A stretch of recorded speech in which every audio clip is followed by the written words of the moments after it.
They said it was just bad timing. But how would you feel if your own parents skipped your wedding to toast your sister's new house instead? I didn't fight. I didn't beg. A week later, while they posed with champagne in West Hollywood, I was in Malibu, walking down the aisle between my grandparents, at the villa I built with my own hands. The photos went viral, and for the first time they saw what real family looks like. If you haven't subscribed to the channel yet, don't forget to hit subscribe smash like button and tell us in the comments where you're tuning in from. Sunday dinners were always the same at our house in Pasadena. The smell of roast chicken, the soft clinking of cutlery, and my father's booming voice filling the space like he owned the air.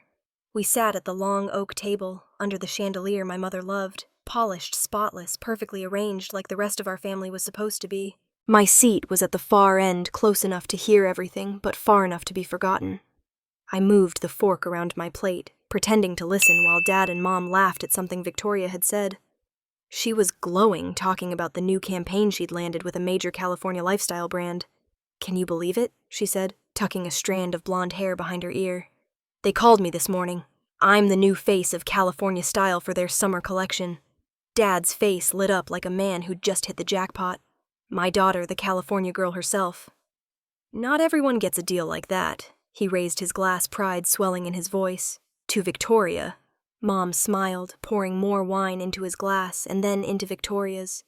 "We always knew you'd do something big, sweetheart." Then she turned toward me, still smiling, but with that distant tone she used when she felt obligated to include me. "And how's your work, Maddie? Still doing those drawings?" I looked up, forcing a polite smile.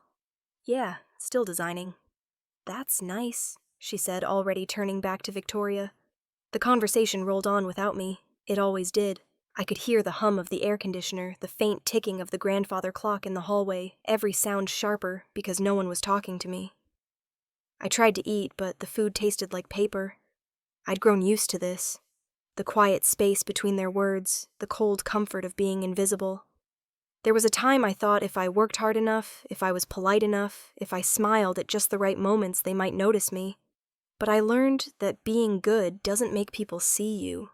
Sometimes it just makes it easier for them to forget you exist. As Victoria continued, her voice became the soundtrack of the evening. "The shoot will be in Malibu next week," she said. "They said they might even feature me on the cover if it goes well." Dad beamed. "That's my girl, always reaching for the stars." Mom laughed softly. "We should celebrate. Invite the Millers and the Johnsons, show them what our family's been up to." Our family. I almost laughed. I pushed a tomato around my plate, staring at the faint reflection of the chandelier on the silver fork. And then, for a brief second, I drifted back to another dinner table. Smaller, messier, with crayons instead of crystal glasses. I was 10, holding a ribbon I'd won in the local art contest. "I got first place," I had said, beaming. Mom looked up from her magazine. "That's nice, honey. Don't put the paper on the table. It'll stain." Dad didn't even look away from the TV. But Victoria, she'd won a piano recital the same day. When she played the piece later that night, the whole house stopped to listen. Mom cried. Dad clapped. I sat in the corner, the ribbon curling in my hand. Back at the table now, years later, I realized not much had changed. Victoria was still the melody they listened to, and I was still the quiet space between the notes. She was talking again, laughing. "I think I'll throw a little thank you party after the campaign wraps. Nothing huge, just some close friends maybe at the Four Seasons." Mom clasped her hands. "That's wonderful, darling." "We can help with the guest list." Dad raised his glass again. "We'll make it a night to remember." Their laughter filled the room. I glanced at the empty chair next to me, the one that had always been empty. It used to be where my grandmother sat when she was alive, the only person who'd ever really noticed me. After she passed, no one ever took that seat. Maybe that's why I never moved it. The sound of their voices blurred into a hum. I looked out the window to the orange trees swaying in the backyard, the sky painted with the last bit of sunset. My hand brushed against the silver ring I'd made years ago in a metalsmithing class, a small thing, imperfect, but mine. I tightened my fingers around it. Victoria's laughter broke through my thoughts again, bright and sharp. "So, Dad, you'll come to the party, right?" "Wouldn't miss it," he said, smiling. "It's good for the family to be seen." Of course it was. Everything was about being seen, just not me. The fork clinked against the plate as I set it down. My chest felt tight, but I kept my face still, polite, unreadable. The way I'd been trained to be.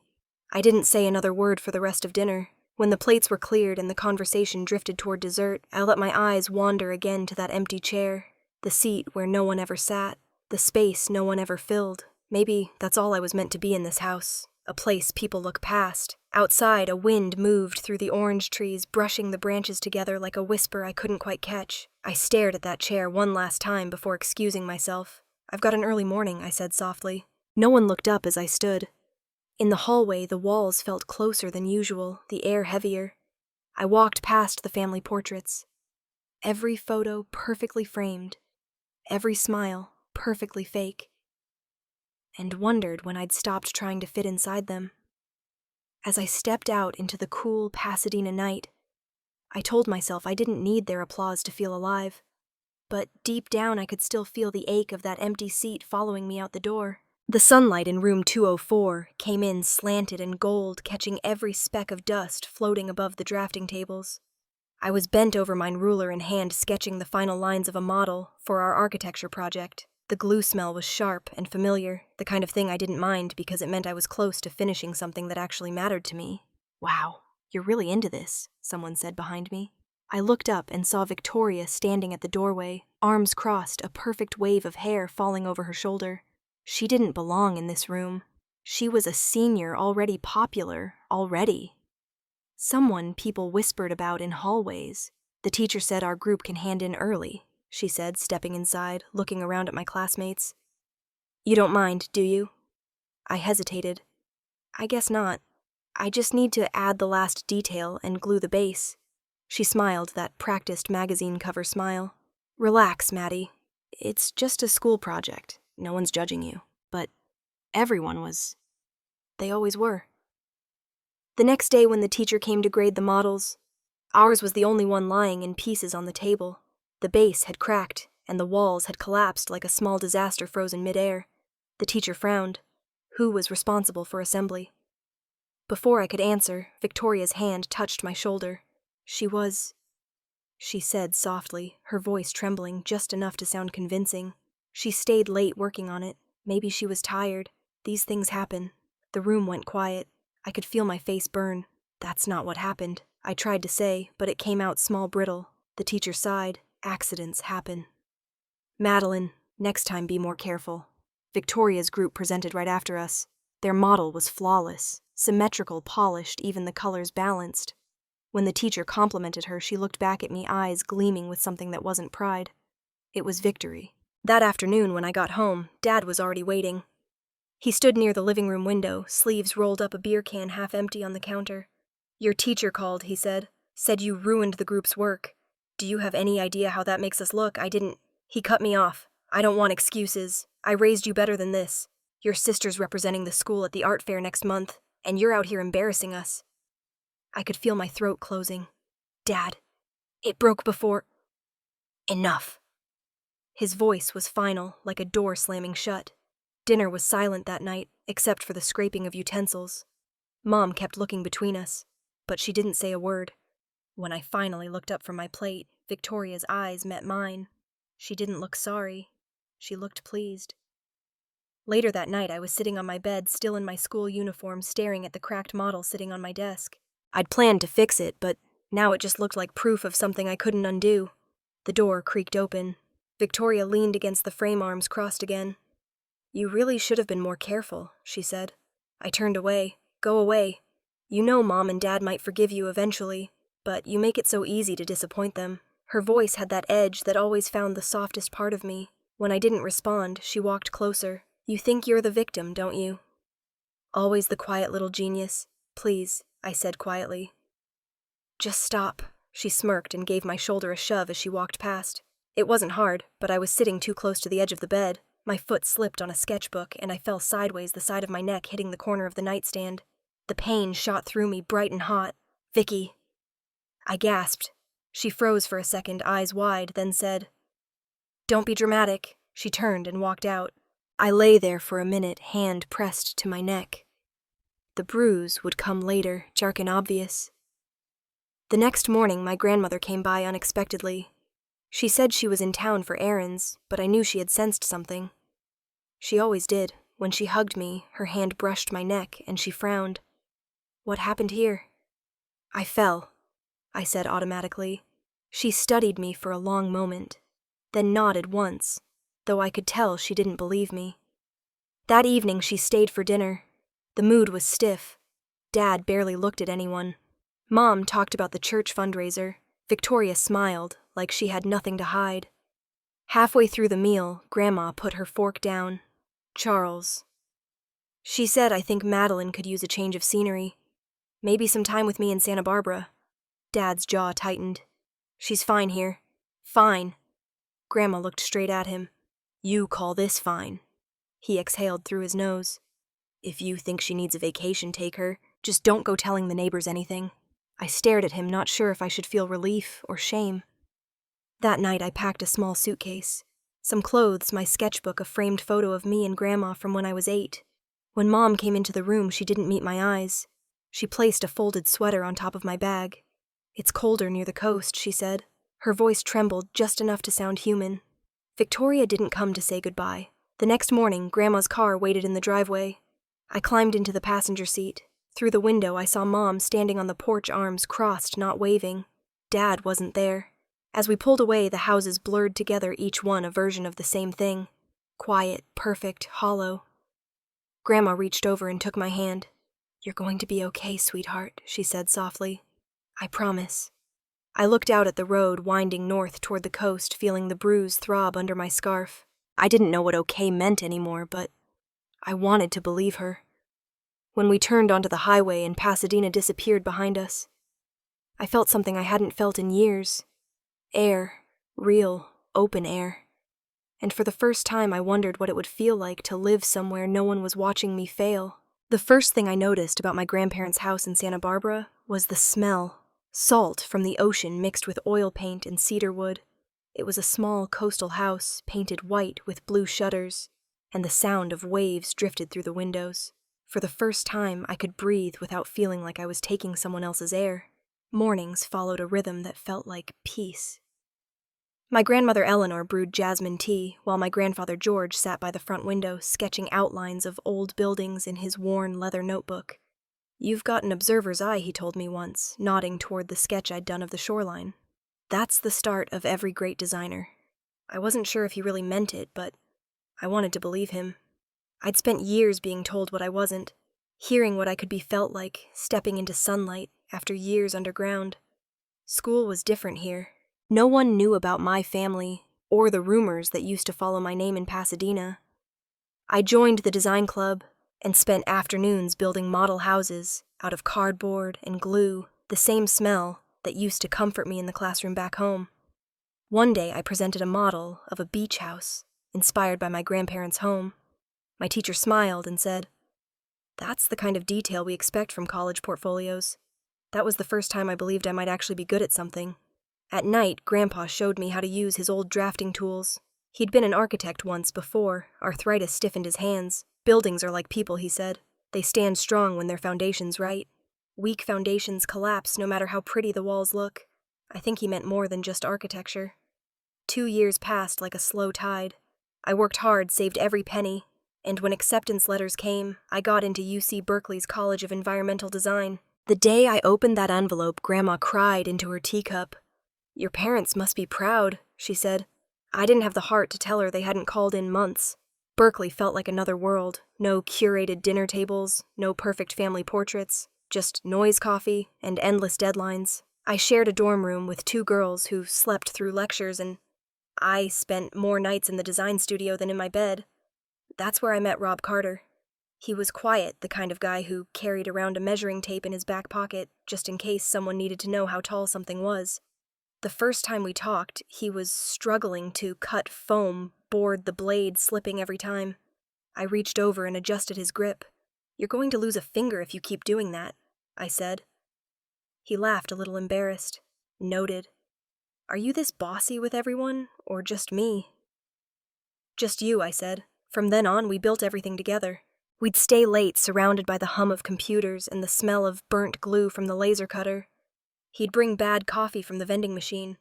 I'd bring snacks from the corner store, and we'd sit on the floor sketching and arguing about structure loads and design flow until the janitor turned the lights off to make us leave.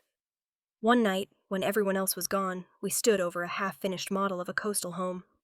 The moonlight from the studio window cut across the foam board like silver ribbons. Rob leaned against the table, rubbing the back of his neck. "If you ever start your own firm," he said, "you better hire me as your engineer." I smiled, still gluing a window frame in place. "Why would I hire you? I'll just hire myself." "Twice the pay." He laughed low and easy. "Fair enough. But when you're famous, I'm telling everyone I helped you with your first model." He didn't know it then, but that night was the first time someone had made me feel like I wasn't invisible. Years slipped by, in a blur of deadlines and dreams that felt too big. I learned how to argue my designs, how to stand in front of a jury of professors, and defend my vision without my voice shaking. And every time I wanted to quit, I'd remember my grandfather's words about foundations. In May 2010, I walked across the graduation stage, the wind from the bay catching the edge of my cap. Rob found me afterward, waving a bouquet of wildflowers he'd clearly picked on the way. "Told you you'd make it," he said. That night, we stood on the Golden Gate Bridge, the city glowing beneath us. The air was cold, heavy with fog and salt. Rob leaned on the railing. "So what's next for you, Architect Hayes?" I looked out at the water, the dark waves moving like ink. "I'm not sure yet. But someday I'll build my own house, somewhere no one can tell me to leave." He grinned. "Let me guess." "By the ocean." "Of course," I said. "It's the only place that ever felt honest." My phone buzzed in my pocket. A text from my father. "Congratulations. Don't forget, women in your field usually end up teaching, not building." I stared at the screen, the words blurring. Then I deleted the message without replying. The wind pushed against my face, strong and cold, but it didn't sting. I turned to Rob. "One day I said I'll design something so solid that no one can tear it down." He smiled. "You will. And when you do, I'll be the one calculating how to keep it standing." We stood there in silence, the bridge lights stretching endlessly behind us, the city pulsing below. For the first time, the future didn't feel like something I had to survive. It felt like something I could build. By 2016, the office barely looked like an office. It was one room in an old brick building near the Santa Monica Pier, with peeling paint and a window that rattled whenever a bus passed by. I'd painted Hayes' studio on the glass door myself, with cheap gold vinyl letters that kept peeling at the edges. It didn't matter. Every morning when I turned that key, I felt like I was walking into my own life. Lisa Turner sat across from me most days, reading blueprints with her glasses perched on the tip of her nose. She was in her 50s, sharp and funny, with a voice that could slice through doubt like a blade. "You can't wait for permission, Maddie," she used to say. "If they don't open the door, build your own damn door." I nodded like I understood, but I didn't, not yet. Most nights I worked until the streets outside went quiet. I'd spread drawings across the floor, tracing over pencil lines, until they blurred into smudges. I didn't have employees, just 2 interns who left before sunset, and Lisa, who stayed late when she could. There were nights when it was just me. The hum of my desk lamp and the sound of the waves crashing faintly outside. I was scared all the time, of failing, of running out of money, of proving my father right. But fear didn't matter. What mattered was that every drawing, every line was mine. Lisa came by one night, found me half asleep at my desk. She leaned against the doorframe, arms folded. "You're working yourself into the ground." I rubbed my eyes. "If I stop now, I'll lose the bid for the Kessler renovation." She shook her head, smiling. "You remind me of myself at 30. Everyone underestimates you, and you're dying to show them they're wrong. Am I wrong to feel that way?" "No," she said. "Just make sure that when they see what you've built, it's too good to ignore." I remember her voice so clearly that it became a kind of mantra for me. They can look down on you, but the work will speak. And it did. 2 years later, Hayes' studio landed its first major project, a seaside hotel renovation on the Pacific Coast Highway.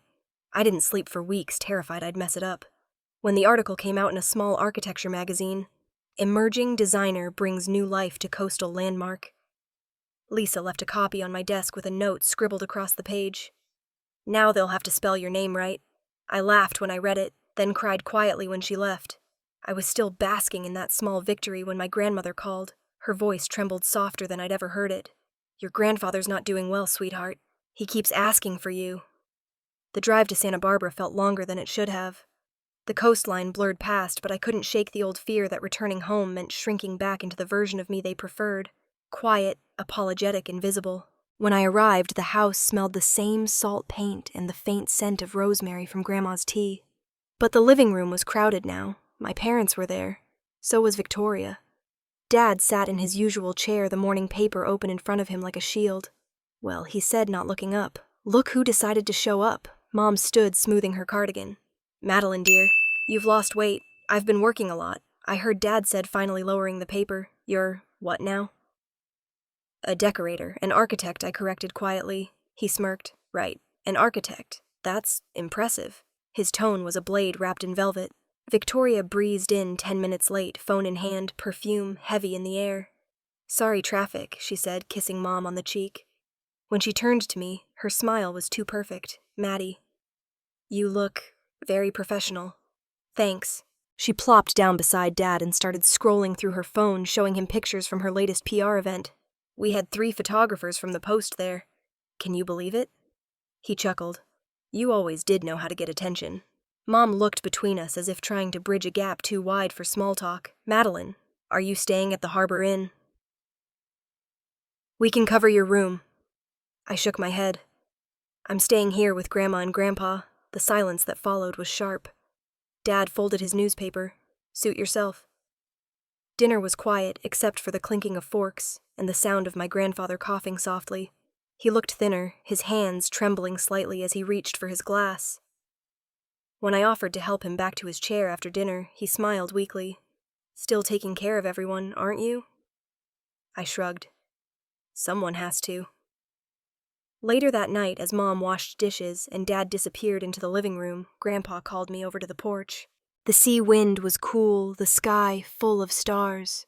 He took my hand, his fingers rough and warm. I saw that article about your project, he said. We're proud of you, you know. The words hit harder than I expected. I blinked, fighting the lump in my throat. Thank you, I whispered. He squeezed my hand. Don't let them make you smaller than you are. They don't know how to love loudly.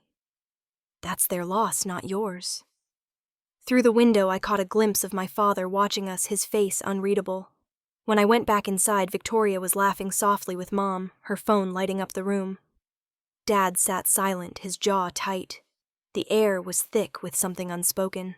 Grandma set a mug of tea in front of me, her hand lingering on my shoulder.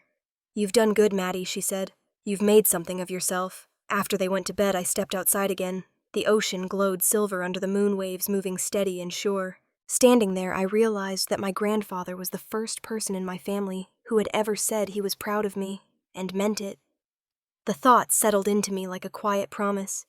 Someday I'd build something worthy of that pride. Something that would never fall, no matter who tried to tear it down. The sky over Malibu was painted gold that evening, the kind of light that made everything look softer, even the sharp edges of memory. Rob and I stood barefoot in the sand, the tide brushing our feet, as the sun dropped behind the cliffs. He was nervous. I could tell from the way he kept shifting the little box in his pocket. When he finally knelt down, the world went very still. Maddie, he said, his voice catching. Will you marry me? For a second, all I could do was laugh through the tears that came without warning. Yes, I said, my voice breaking. Of course, yes. He slipped the ring on my finger, and the ocean roared like applause. For the first time in my life, I felt chosen, not out of duty, but out of love. A week later, I called my parents to tell them. Dad answered on the second ring. A wedding, huh, he said, as if I'd told him I'd bought a new car. Well, of course we'll come. It's a matter of family honor. Family honor. The way he said it, slow and deliberate, told me everything I needed to know. I could hear the clink of his whiskey glass on the counter, the faint hum of the TV in the background. Thanks, Dad, I said quietly. It would mean a lot if you were there. He cleared his throat. When's the date? Late September. Just a small ceremony. Good, he said. Keep it tasteful. When I hung up, I stared at the phone for a long time. There was pride in his voice, but not for me, for the picture he'd get to show the world. 2 days later, Mom called.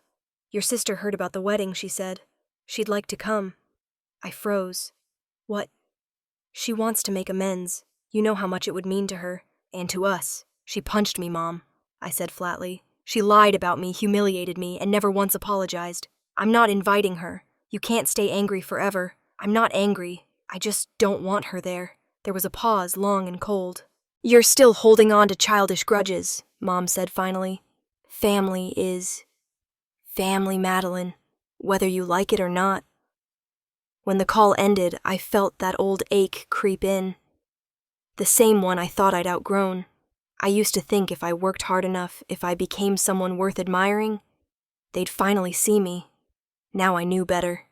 I didn't need their approval, I just needed peace. A week later, I drove to Pasadena for dinner at their house, the same house I'd left years ago.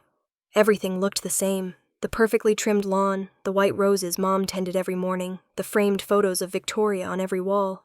Dinner was quiet. The only sounds were the ticking clock and the soft scrape of silverware. Rob hadn't come. He said it was better if I handled it alone. Mom asked about the venue, about my dress, about the guest list. I answered politely, even though every word felt like walking barefoot on glass. When dessert came, Dad poured himself a drink and leaned back in his chair. The amber light from the chandelier hit his face, making his expression impossible to read. Your sister's housewarming party is more important than your wedding, he said suddenly. I froze. What? He took a sip of his drink, unfazed. She just bought a new place in West Hollywood. She's worked hard for it, and we promised we'd be there. You'll understand. I set my wine glass down slowly. My hands didn't shake, but my voice did. Good, I said. Now I know where I stand. The words landed like a stone dropped into still water. The silence that followed was deafening. Mom's fork clattered against her plate. Madeline, that's not what your father meant. Dad looked at me evenly. Don't twist my words. You chose your life. We chose ours. I stood, pushing my chair back carefully so it didn't scrape the floor. You're right. You always do. For a moment I thought he might say something, anything, but he didn't. He just refilled his glass. Mom exhaled, shaking her head. You never learned to be gentle, Maddie. Not with anyone. I smiled, but it wasn't a happy one. Maybe I just learned it from watching you. That shut her up. I picked up my coat from the back of the chair. The hallway smelled like lemon cleaner and old secrets. As I walked toward the door, my reflection caught in the hallway mirror. The same one that had hung there since I was a child. For a second, I saw both versions of myself, the girl who used to stand there hoping to be noticed, and the woman who finally stopped waiting. Outside, the night air was cool, the kind that stings your cheeks but wakes you up. My hands were trembling as I unlocked the car, but not from fear this time. When I started the engine, I didn't cry. I didn't even look back at the house. I just drove, headlights cutting through the darkness of the empty Pasadena streets. By the time I reached the freeway, the trembling had stopped. The city lights blurred in the rearview mirror, and I could almost hear my own heartbeat over the hum of the tires. I told myself that walking away didn't make me cruel. It made me free. Still, somewhere between the echo of his voice and the glow of the dashboard, I caught myself whispering words I hadn't meant to say out loud. I wish you'd chosen me just once. The sound disappeared into the wind rushing through the open window, swallowed by the night. The morning light spilled through the curtains in soft stripes across the floor. My phone buzzed on the nightstand just once. I picked it up and read the message without a sender's name. We won't be coming. Hope you understand. No signature. No explanation. Just that I stared at the words. Until they blurred, then locked the screen. The silence in the room was too loud. Outside, the ocean breeze lifted the curtains, and for a moment I thought maybe it would take the ache with it, but it didn't. Rob came out of the kitchen with a mug of coffee. You okay? I handed him the phone. He read it, his jaw tightening. They don't deserve to be there, he said quietly. Don't let them ruin this. I nodded, but the knot in my throat stayed. I just thought maybe. He set the cup down and took my hand. You don't need to finish that sentence. You already built a family, with the people who actually show up. I wanted to believe him. But when I opened my laptop later that morning, the first thing I saw made it harder. Victoria's latest post, housewarming with family. Can't wait. The picture showed her new house in West Hollywood. White walls, gold fixtures, a perfect smile. I read the caption twice. The word family stung in a way I hadn't expected. I guessed that word had never really included me. By noon, the story had already spread through local social media pages. People were congratulating her, tagging my parents, calling them such proud parents. My phone rang. Caroline, hey, Mad, are you seeing this? I exhaled slowly. Yeah, they're talking about it on the Santa Monica forum. Some people know you're her sister. Do you want me to take down the wedding invite post? It might stop the gossip. I shook my head even though she couldn't see me. No, leave it up. I'm not hiding my life because they're embarrassed by it. Caroline's voice softened. I'll be there early to help you get ready, okay? You've got us. When we hung up, I sat by the window and watched the sea foam, drift in slow waves along the shore. My chest hurt in that quiet, dull way grief does, like something heavy pressing, but not breaking. That evening, my grandmother called. Sweetheart, she said, her voice gentle, but steady. Your grandfather and I talked. We're coming. I swallowed hard. You don't have to. Hush. Of course we're coming. No one gets to take this day away from you. For the first time that day, I smiled. Thank you, Grandma. You always thanked people for showing up, she said softly. That's how I know you were raised right, even if not by the right people. The week passed in a blur of planning and noise. Dresses, flowers, guest lists, music. Each night I'd crawl into bed exhausted, staring at the empty line on the seating chart where my parents' names should have been. Then the day came. The morning air at the coastal venue was crisp, the sky clear enough to see for miles. The ocean stretched endlessly behind the arch we'd built out of driftwood and white roses. Caroline adjusted my veil and whispered, "You look like peace." I laughed under my breath. That's the best compliment I've ever gotten. Guests began to arrive, their voices mingling with the sound of the waves. I peeked out and saw Rob waiting under the arch, his suit perfectly pressed, his eyes searching the crowd. Then I saw them, my grandparents, standing at the end of the path. Grandma in her powder blue dress, Grandpa in his old gray suit that didn't quite fit anymore. I felt tears rise before I could stop them. When the music started, a violinist playing softly, I looped my arms through theirs. Grandpa smiled. You ready, kiddo? Yeah, I whispered. We started down the aisle together. The crowd rose, turning toward us. The wind tugged gently at my veil, and the scent of salt water filled the air. Each step felt like reclaiming something I'd lost years ago. Halfway down, Grandpa leaned closer. You don't need them, you know. I looked up at him. I know. But thank you for reminding me. At the end of the aisle, Rob's eyes met mine, steady and sure. All the noise, the whispers, the empty chairs, they disappeared. When we stood under the arch, I felt sunlight spill across my face, warm and golden. Rob's hand found mine. You okay? He whispered. I'm perfect, I said. We made it here by ourselves, and now we're not alone anymore. The ceremony was simple, intimate. No speeches about tradition, no forced smiles, just vows written in our own words. When Rob said, "You're my home," something inside me finally settled. After the ceremony, music filled the garden. People danced barefoot on the grass. Caroline brought champagne, laughing so hard she cried. My grandparents swayed together under the lights, her head resting on his shoulder. Later, as the first firework burst above the ocean, I stood at the edge of the garden, the hem of my dress brushing the sand. The reflection of the colors shimmered across the water. Behind me, Rob wrapped his arms around my waist. You did it, he said. We did it, I corrected. In the distance, the fireworks bloomed one after another, gold, red, blue, filling the sky with light and thunder. I closed my eyes and let the sound wash over me. In that moment, surrounded by laughter and salt air, I knew I'd made the right choice. I had spent years chasing the love that only existed in pictures. But here, with the people who truly showed up, I'd finally found something real. The music softened. The fireworks faded. All that remained was the sound of waves rolling toward the shore. Steady, endless, certain. The night after the wedding, the house felt alive. Our new home in Malibu Hills still smelled like cedar and fresh paint, the ocean humming softly below the cliffs. The glass walls reflected the moonlight silver and steady, and the faint sound of the waves echoed through the rooms like a heartbeat. We didn't plan a big after-party, just dinner laughter and a little quiet to breathe it all in. The table on the terrace was long and wooden, surrounded by candles flickering in the breeze. Rob poured champagne, the bubbles catching the light. Caroline sat across from me, camera in hand, as always snapping photos while we laughed. To our first night as husband and wife, Rob said, raising his glass. To peace, Grandma added with a wink. We all clinked glasses. The sound was soft, like something delicate being sealed. Caroline leaned forward, scrolling through the photos on her camera. These are incredible, Maddie. I'm posting a few if you don't mind. The world deserves to see this. What you built. I smiled. Only if you promise to write the truth. She grinned.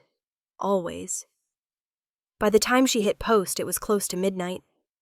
We stayed at the table long after the food was gone, watching the candles melt down into tiny puddles of wax. Grandpa told stories about his first drafting job in San Diego, how he once miscalculated a roof angle and flooded a client's house. We laughed until we cried.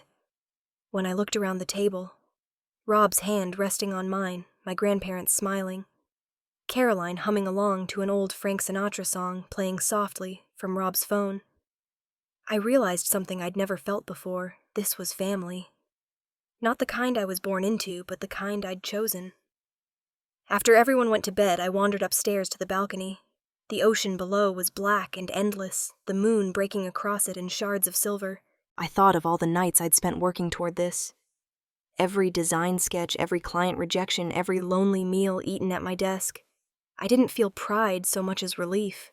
I wasn't chasing anything anymore. I didn't need to post about it or prove it. I just wanted to remember the sound of my grandparents laughing in my house, the look on Rob's face when he called it home. Somewhere around 2 a.m., I fell asleep on the couch. When I woke, sunlight was creeping across the floor and Caroline's phone was buzzing nonstop.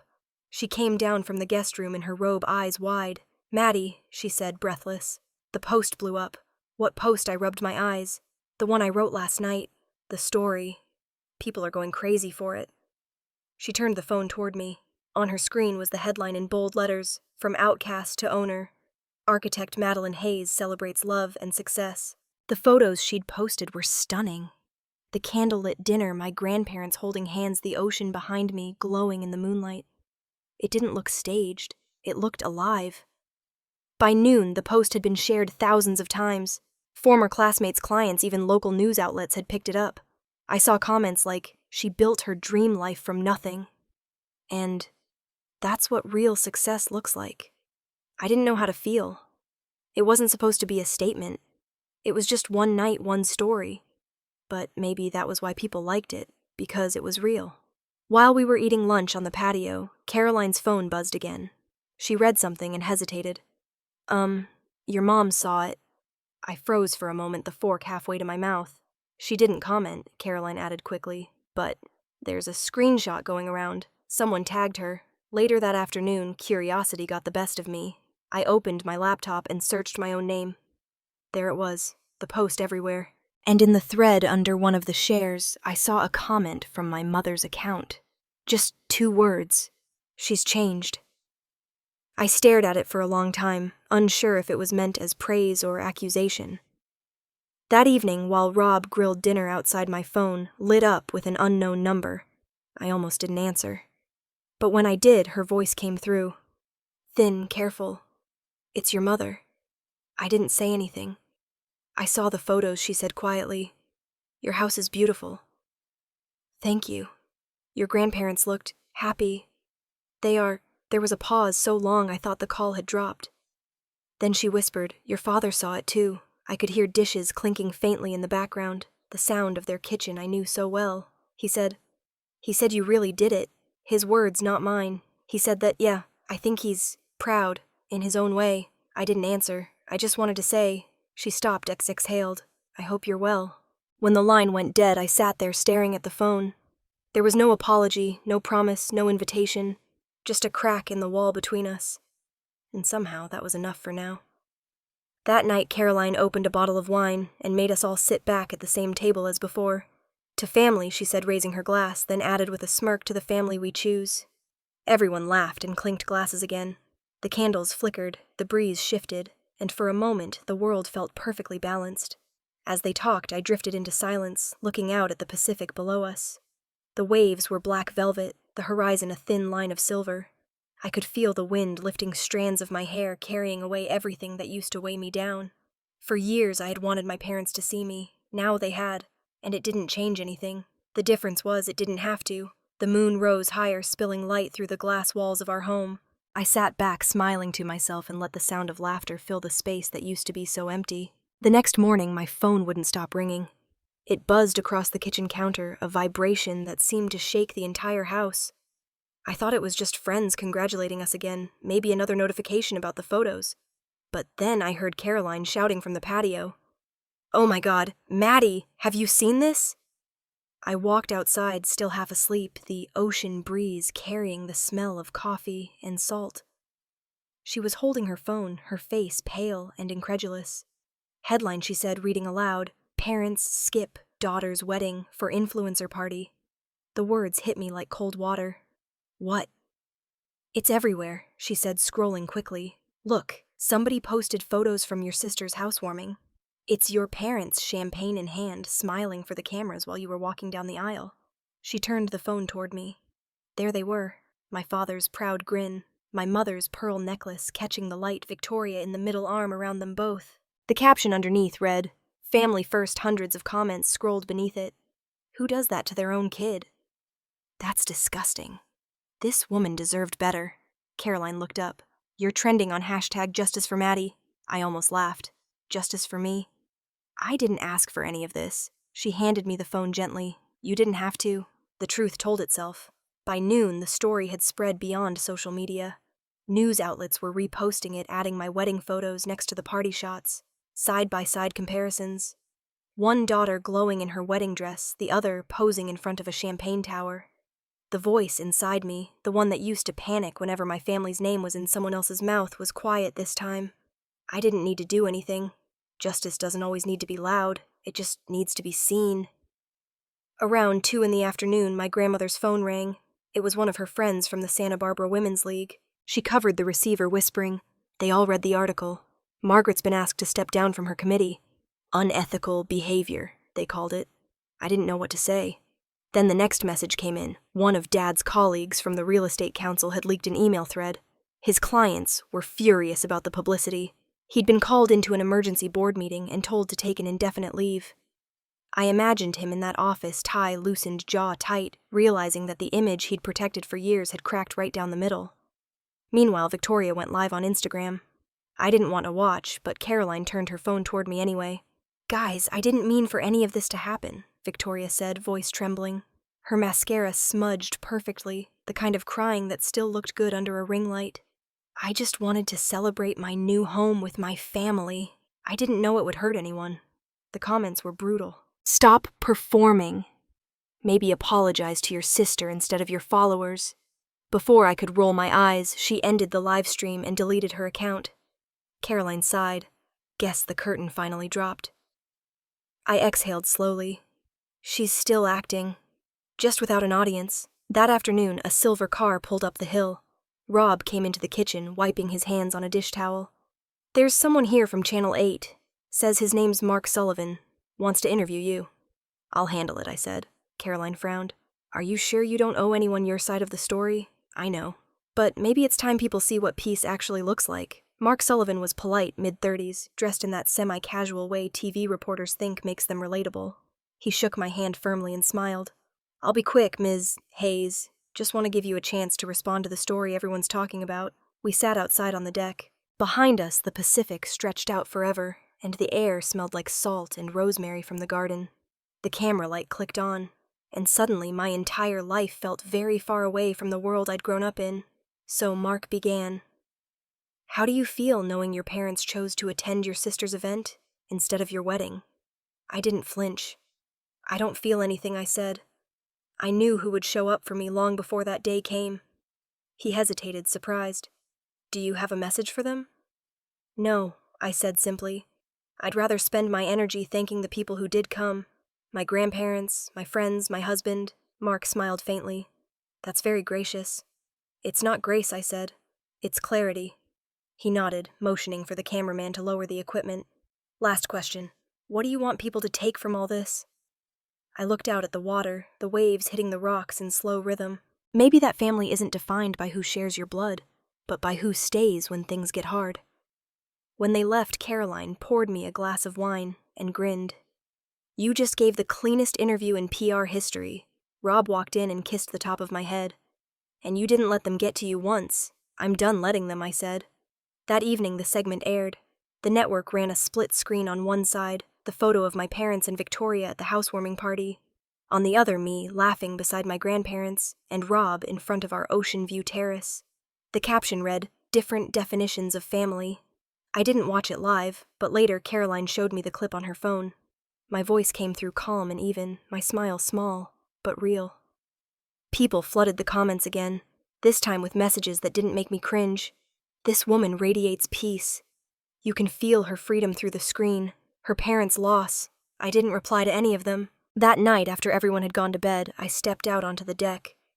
The sky was full of stars, the kind you only saw when the city lights were miles away. The air was cool against my skin. For years I'd wanted to tell my story, make them understand, justify myself, beg for acknowledgement.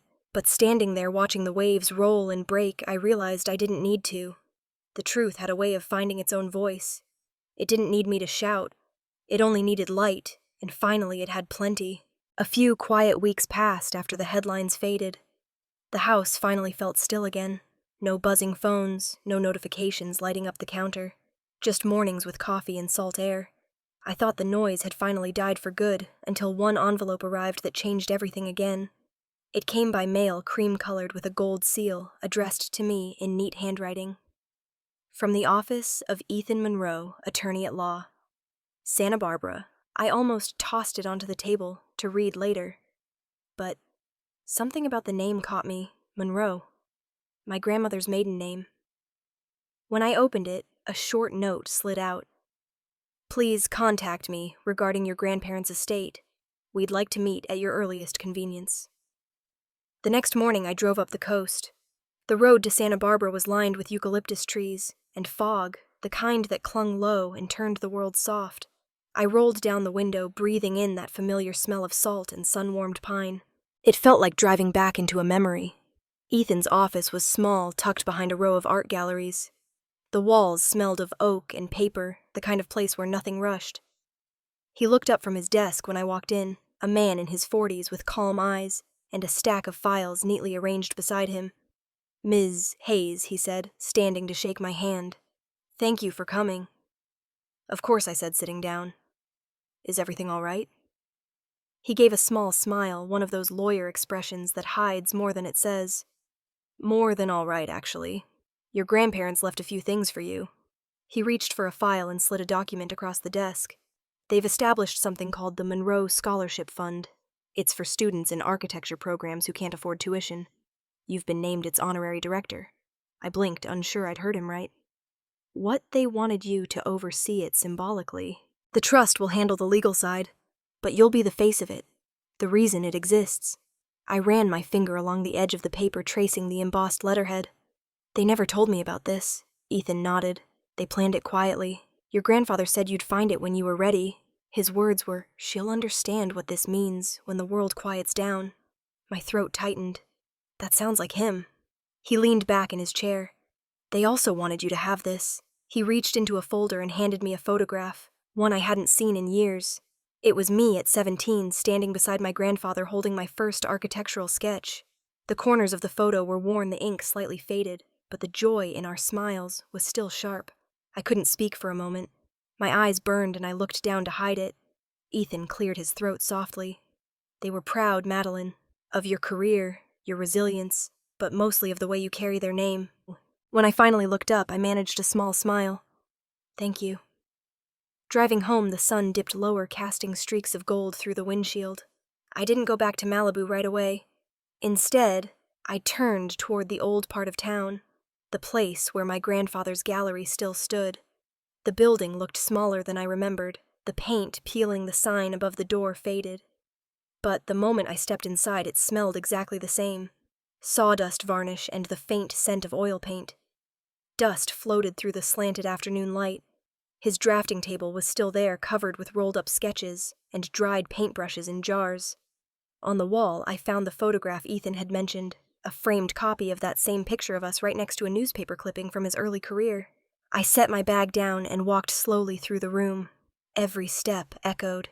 I thought of all the times he'd told me architecture isn't just about buildings. It's about creating spaces that hold people's lives. Maybe this gallery had been his space for that. At the far end of the table, I placed a new photograph, me and Rob arm in arm at our wedding. My grandparents smiling between us. The frame caught the light from the window, the sunbeam sliding across the glass, until both pictures, the old and the new, reflected together. The ocean outside roared faintly in the distance. It was the same sound I'd fallen asleep to as a teenager in their guest room, the same rhythm that had been in every design I'd ever drawn. I stood there for a long time, hands resting on the edge of the table, watching the shadows stretch across the wood. Justice doesn't always shout. Sometimes it lives quietly in gestures no one else ever sees. A scholarship, a photograph, a legacy that said we believed in you all along. The wind outside picked up, brushing through the open window. I closed my eyes, letting it carry the sound of the waves into the room. For the first time since they passed, I didn't feel the weight of missing them. I felt their presence instead. Steady, patient, proud.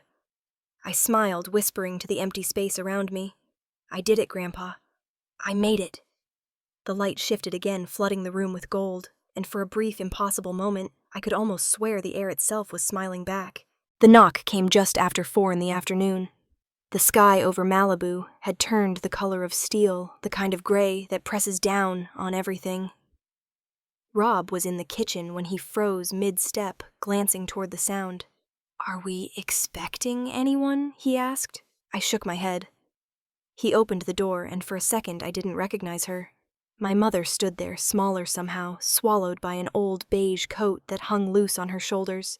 Her hair was pinned back, but strands had fallen across her face. The skin around her eyes looked tired, bruised with sleeplessness. "I'd like to talk to my daughter," she said quietly. Her voice didn't carry the sharpness I remembered. It was thin, almost fragile. Rob looked at me, uncertain, but I nodded. "It's okay." He stepped aside and she walked in. The scent of rain clung to her coat, mixing with the smell of coffee and salt air. For a moment, we just stood there. 2 women connected by blood but nothing else. "Come outside," I said finally. We sat on the porch overlooking the ocean.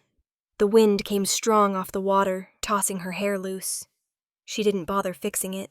I handed her a cup of tea, and she cupped it like it was the only warm thing left in her hands. For a while, neither of us spoke. The waves crashed against the rocks below, steady and merciless. "I didn't drive here to fight," she said at last. "I didn't think you did." She nodded, staring at the horizon. "I'm not here to apologize for your sister. That's her job, not mine." "I didn't expect you to," I said. And it was true. She took a slow breath. "I'm here because I was wrong." Her voice cracked slightly. "I was afraid of losing the life I built, the reputation, the approval. I thought if I kept everything looking perfect, nothing could fall apart. But I did it by pushing you away." The words hung there between us. I thought, she continued, if I made Victoria happy, she'd fill the emptiness I felt. I didn't realize I was passing that emptiness down to you. I didn't look at her. I just held my cup and watched the steam rise twisting in the cold air. She let out a shaky laugh. "Your grandmother once told me she regretted being so strict with me. I swore I'd be different, but I wasn't. I did to you what she did to me. Loved you only when other people were watching." "Why now?" I asked softly. "Because I saw the pictures," she said, "of you, your husband, your grandparents. You looked happy, really happy, and I realized something. You broke the pattern. You cut the rope that tied all of us to that fear." Her words landed deeper than I expected. For years I'd dreamed of hearing her say she was sorry, but now sitting next to her with the wind whipping between us, I realized I didn't need an apology as much as I needed understanding. And for the first time I saw it in her eyes. "I can't undo what I did," she whispered. "I can't rewrite the years I didn't show up. But I wanted to say, I see you now, and I'm proud of the woman you became." I blinked hard, looking down at the waves instead of her. "You didn't have to come here to say that." "Yes, I did." She reached out and touched my hand. Her skin was cold. "You're stronger than I ever was. I hope you forgive me, but I'll understand if you can't." I turned to face her, really seeing her for the first time. Not as the mother who'd hurt me, but as a woman who'd never learned how not to hurt. Forgiveness isn't about erasing what happened, I said. It's about not letting it hold me anymore. She nodded, eyes glistening. Then I'll take that. The wind whipped harder, sending a scatter of salt spray up the cliff. She shivered. I stood and went inside, grabbed a blanket from the couch and brought it back to her.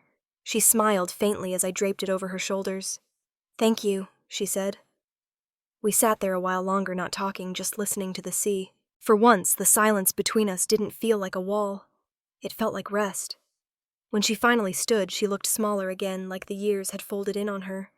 I should go, she said. I walked her to the car. The wind had picked up, carrying sand across the driveway. She opened the door, then turned back to me. Keep warm. Okay. I smiled faintly. You too, Mom. She hesitated for a second, then stepped forward and hugged me. It wasn't tight or desperate, just a brief human touch, enough to say what words never could. When she pulled back, her eyes were wet. You really built a beautiful life, Maddie. I had good teachers, I said. She nodded, though we both knew who I meant. I watched her car roll down the long, winding road, the taillights flickering through the mist until they disappeared around the bend.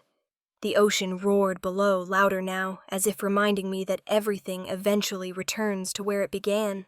I stood there until the sky darkened, holding the blanket tight around my shoulders. Somewhere between the waves and the fading light, I let out a long breath I didn't realize I'd been holding. Forgiveness doesn't mean forgetting. It means freedom. And that finally was something I could give myself.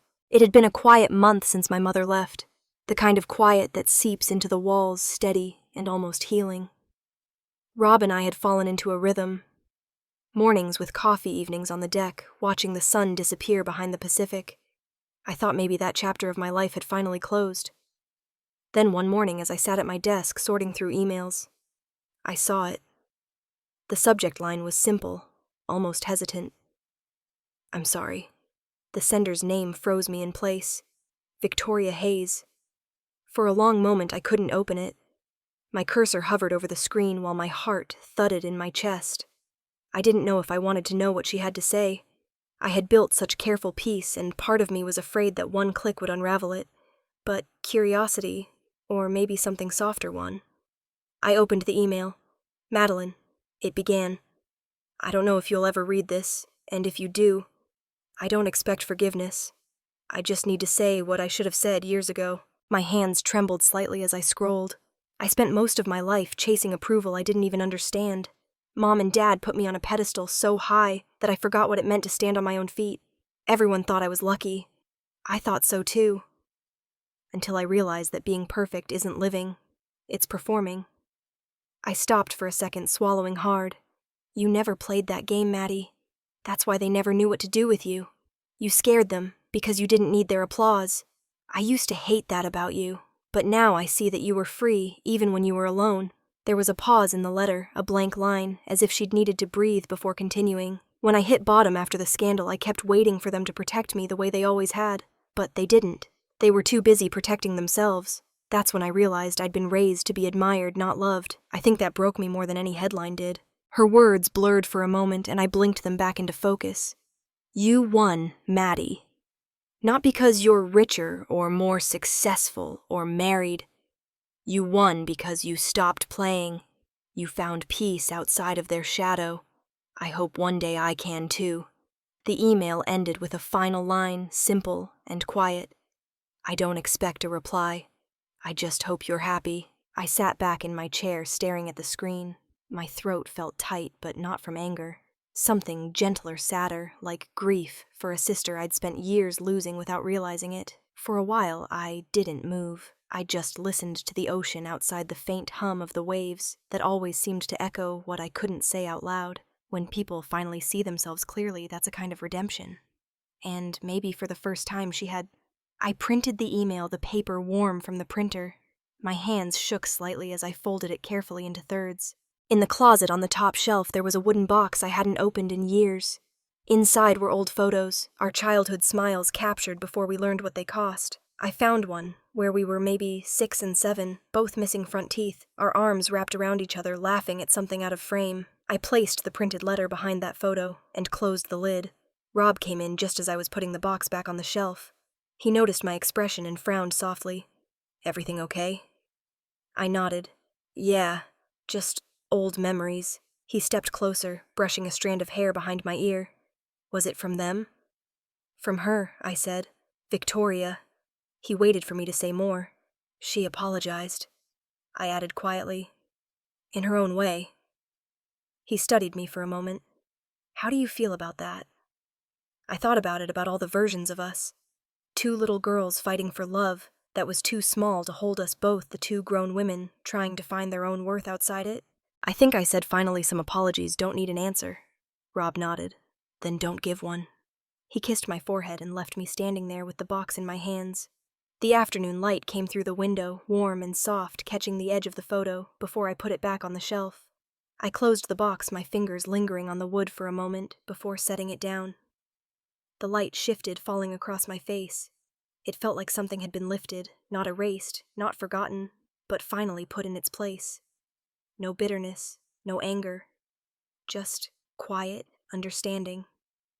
I turned toward the window and watched the waves rolling toward the shore, their rhythm slow and endless.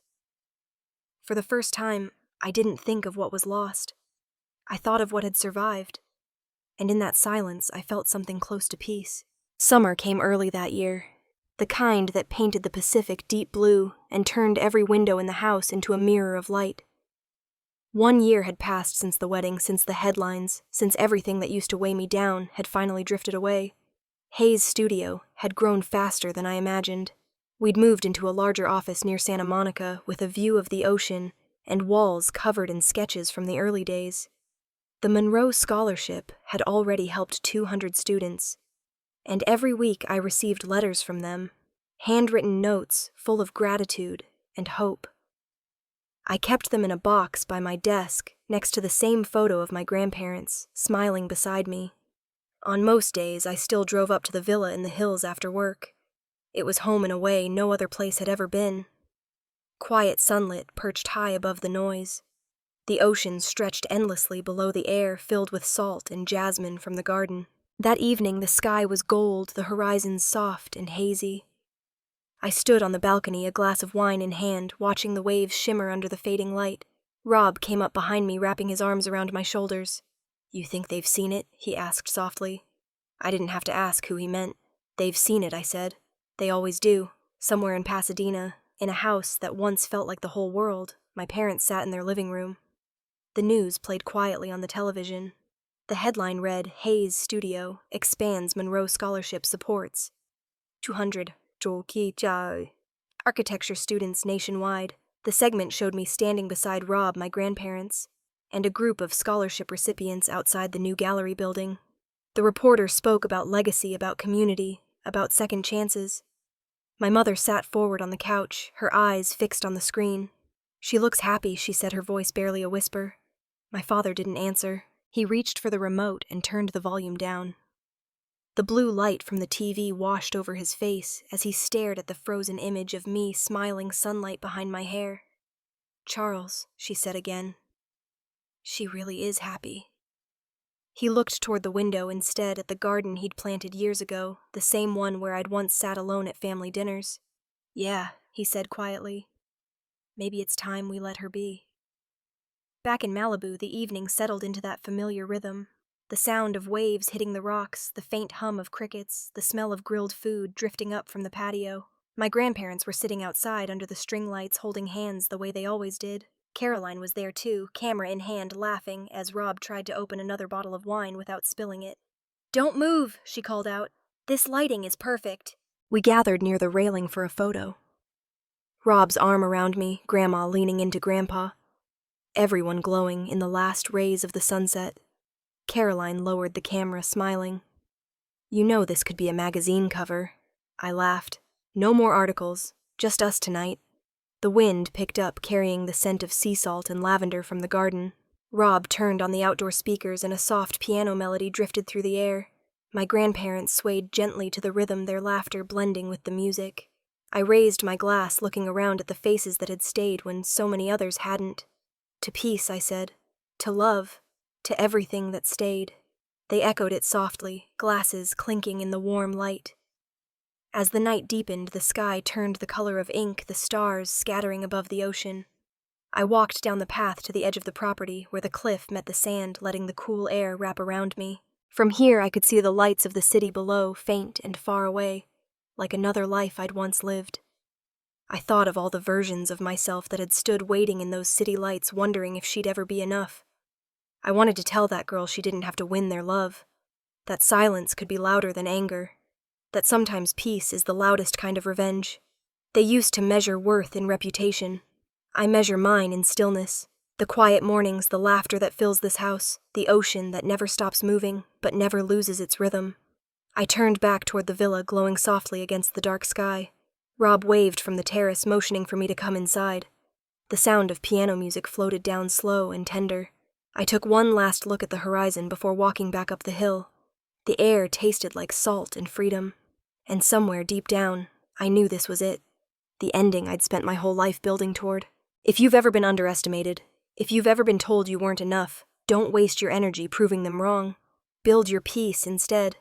Let your quiet speak for you. Because in the end, that silence, steady, unshakable, is what they'll hear the loudest.